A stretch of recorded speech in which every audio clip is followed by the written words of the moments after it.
अमरावती शहरात चित्रा चौक ते नागपुरी गेट उड्डाणपुलाचे उर्वरित बांधकाम पूर्ण करण्याचे नियोजन युद्धपातळीवर सुरू आहे.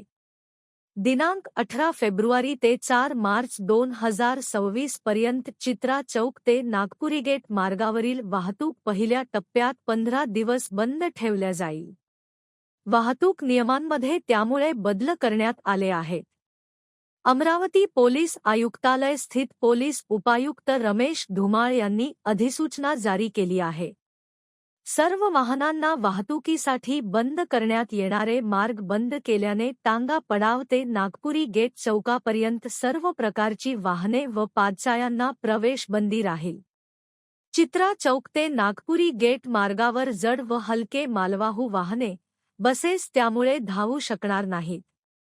परिस्थितीनुसार वाहतूक थांबविणे व वळविणे याबाबत सर्व अधिकार वाहतूक विभागास राहील. अत्यावश्यक वेळी जनहित लक्षात घेता सहाय्यक पोलीस आयुक्त वाहतूक अमरावती शहर यांना कायदा व सुव्यवस्थेच्या दृष्टिकोनातून नियोजित अधिसूचनेमध्ये वाहतुकीच्या नियमाबाबत अंशतः बदल करण्याचे अधिकार राहील. या अधिसूचनेचे उल्लंघन करणाऱ्या वाहनचालक, वाहनधारकांवर मोटर वाहन अधिनियम आणि महाराष्ट्र पोलीस अधिनियमानुसार कायदेशीर नियमांचे पालन करावे, असे आवाहन सहाय्यक पोलीस आयुक्त, वाहतूक अमरावती शहर यांनी सर्वसामान्य नागरिकांना केले आहे. टांगा पडाव जवाहर गेट सक्कर साथ नागपुरी गेट दीपक चौक चौधरी चौक आदर्श हॉटेल पिंजारा मशीद मार्गे नागपुरी गेट फक्त दुचाकी, कार व ऑटोसाठी लागू राहील. इतर सर्व वाहनांना प्रवेश बंदी राहील. अशी असेल पर्यायी व्यवस्था.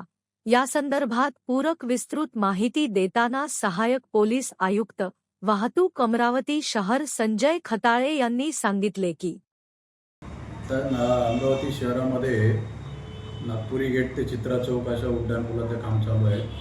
ते काम बरेच वर्ष प्रलंबित होतं. हायकोर्टाच्या आदेशानुसार सार्वजनिक बांधकाम विभागाने ते काम पुन्हा तातडीने हाती घेतलेलं आहे. त्या पुलाच्या कामाच्या पूर्णतेसाठी, त्या गर्डर्स वगैरे बसवण्यासाठी त्या ठिकाणी ट्रॅफिक बंद करणं आवश्यक आहे. सुरक्षतेच्या दृष्टीनं, नागरिकांच्या तसेच वाहनाच्या सुरक्षेच्या दृष्टीनं तर काही काळासाठी ती वाहतूक बंद करणं आवश्यक आहे. त्यासाठी माननीय पोलीस उपायुक्त मुख्यालय यांच्या मान्यतेने और CP सरांच्या मान्यतेने आपण 15 तारखेपासून ती अधिसूचना केली. टांगा पडाव ते चित्रा चौक आणि तो दरम्यानचा वाहतुकीसाठी बंद राहणार आहेत.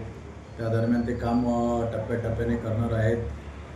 नागरिकांना हीच विनंती असेल की त्यांनी पर्यायी मार्गाचा अवलंब करावा. सुरक्षेच्या दृष्टीने ते बंद केलेलं आहे. त्या ठिकाणी कोणीही वाहन किंवा पैदल जाण्याचा प्रयत्न करू नये. कामाच्या ठिकाणी एखादा अपघात होऊ शकतो.